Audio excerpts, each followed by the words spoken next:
Hello my everyone, मेरी इस video में आपका स्वागत है। मैं आपको अपने बारे में कुछ बताना चाहती हूँ, पर आप मेरी बातों पे बिल्कुल भी यकीन नहीं करेंगे।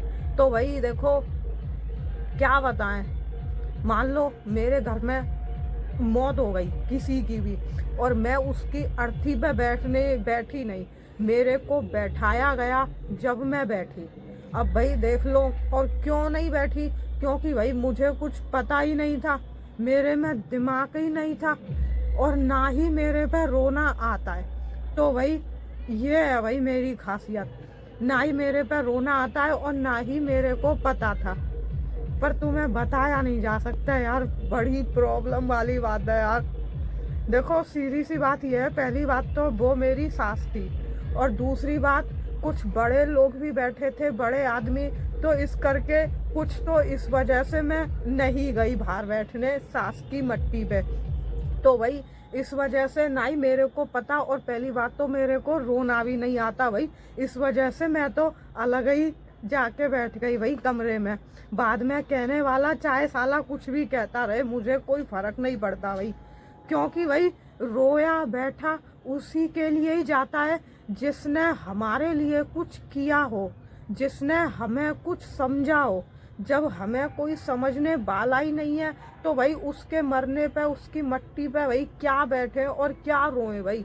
वैसे जब मेरी मम्मी आ गई, मेरी मौसी ताई, मेरी अम्मा की बहन आ गई, वैसे जब मैं रोई तो थी। जो भी मेरी मम्मी ने मेरे में कंधा मार मार के मेरे को रुलाया, फिर मैं रोने तो लग गई, चलो दिखाने के लिए। और फिर दिखाने के लिए रोने तो खैर मैं लग गई। तो फिर क्या है, जो भी मैं बहुत धीरे धीरे रो रही, धीरे धीरे, ताकि किसी को मालूम ही नहीं पड़े। और जब मेरे को बार बार मम्मी ने कंधा मारे, जब मैं आवाज़ निकाल के रोने लगी खूब खुल दम में, ताकि लोगों को दिखाई दे। और जो भी भाई, मैं तो खुद अपने मन से नहीं आई, मेरे को बुलाया गया। अब बताओ भाई, जबकि लोगों के लिए हम करते हैं, पर हमें समझने वाला कोई नहीं है भाई। तो बताओ क्या ही करें भाई।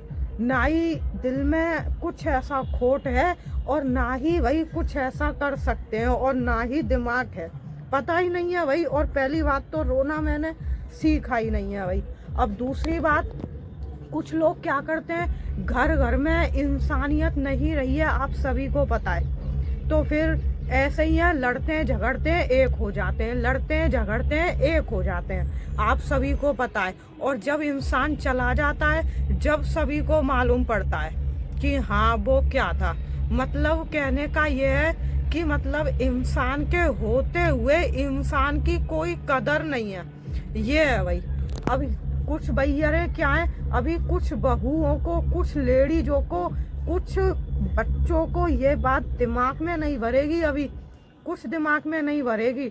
उनका तो वो ही है भाई, लड़ लिया भिड़ लिया फिर एक हो गया, ये है भाई उनका तो। क्योंकि उसके दिल में तो खोट है ही है, वो तो कहेगा ही कहेगा। उसके तो 100 हक होते हैं, और 100 हक किसके होते हैं? बहू पे, सास ससुरन के तो 100 हक होते हैं, जो बहू से कहते हैं भाई। उनके दिल में तो खोट है ही है, लेकिन वो बहू के भी दिल में खोट होता है। तो इसीलिए ही भाई मिल जाते हैं, लड़ जाते हैं, भिड़ जाते हैं, फिर वो एक ही हो जाते हैं। कोई सीमा नहीं है भाई, ऐसे ही चल रही है ये दुनिया। अब यूजीसी कानून भी आया है, वो भी नहीं रहा, खत्म। ऐसी ही है भाई ये दुनिया, इतना झूठ पे जी रही है। और आज हमें देखो, आज इतना कुछ होके भी, और फिर भी मुझे कोई वो नहीं है भाई। और लेकिन अभी भी पर मेरी ज़िंदगी का कोई ठिकाना नहीं है भाई। अब आपको इस वीडियो से क्या सीख मिली, आप मुझे कमेंट बॉक्स में ज़रूर बताना। और भाई, और मेरी बात पे यकीन ज़रूर करना भाई। समझ सकते हो तो, मान सकते हो तो, यदि नहीं मान सकते हो, यकीन ही नहीं है मेरी बात का, तो एक काम करना, इंस्टाग्राम पे जाना, वहाँ पे सर्च करना काजल काइन सिंगर या फिर सिंगर्स, और देखना वीडियो को। मैंने किस तरह की वीडियो बनाई हुई है, लेकिन कोई सपोर्ट नहीं करता है भाई। क्यों करेगा? बहुत कड़वी कड़वी बातें हैं भाई, जो सुनी नहीं जा सकती और ना ही करी जा सकती है। क्यों क्यों नहीं करी जा सकती? यदि कर लिया तो उसमें नुकसान है, फिर यूजीसी कानून आया तो उससे भी तो नुकसान है। और भाई मेरी वीडियो देख ली और कर लिया तो उससे भी नुकसान है। भाई क्या पता इसी वजह से लोग मेरे को सपोर्ट नहीं करते हो। मत करो भाई। एक वो तो देखो यूँ कहते हैं ना, देखो कहते हैं कि अपना हुनर दिखाओ, जो अपने अंदर खुद का जो टैलेंट है उसे दिखाओ, उसे निकालो। तो भाई मेरा तो टैलेंट यही है भाई, मेरे अंदर खासियत तो यही है बस, और कोई खासियत नहीं है कि मैं एक ईमानदार इंसान जरूर हूँ और समय मेरा हर काम में साथ देता है। भाई मेरा तो एक वो ही हिसाब चल रहा है, वो प्रेयर होती है, प्रार्थना होती है, कौन सी है वो, ए मालिक तेरे बंदे हम। तो भाई वो तो है ही, सभी को पता है, ए मालिक तेरे बंदे हम, ऐसे हो हमारे कर्म। वो तो मुझे ही पता है भाई, मेरे ऐसे कर्म तो है ही हैं भाई। बेदी पर चलें और बदी से डरें, बेदी पर चलें और बदी से डरें, यानी कि मतलब बेदी पर चले और बदी से डरें। बेदी पर चले मतलब जो भी कोई हमें कुछ भी कह रहा है बस उनकी बात समझो और जैसा वो कह रहे हैं उसे मानो, बस यही है सबसे बड़ी बात। और जैसा कहते हैं वैसा ही करो, जितना कहते हैं उतना ही करो। फालतू का अपना दिमाग एक्स्ट्रा आज के समय को लेकर कुछ नहीं चलाना। बेदी पर चले और बदी से डरें, बस यही है। यदि अपनी मर्जी करनी है तो सिर्फ अपने खुद के काम में करो, बस ये है।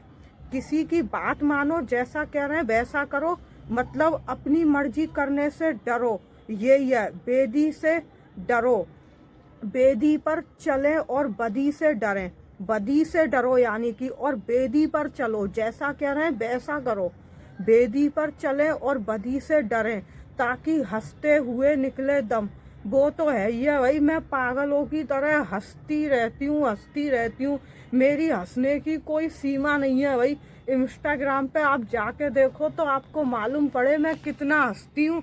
अब ऐसा लगता है भाई मेरे तो हंसते हंसते ही दम नहीं निकल जाए कहीं, कोई पता नहीं है भाई।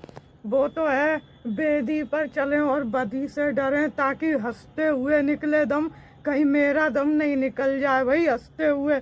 आई होप आपको वीडियो समझ में आया होगा।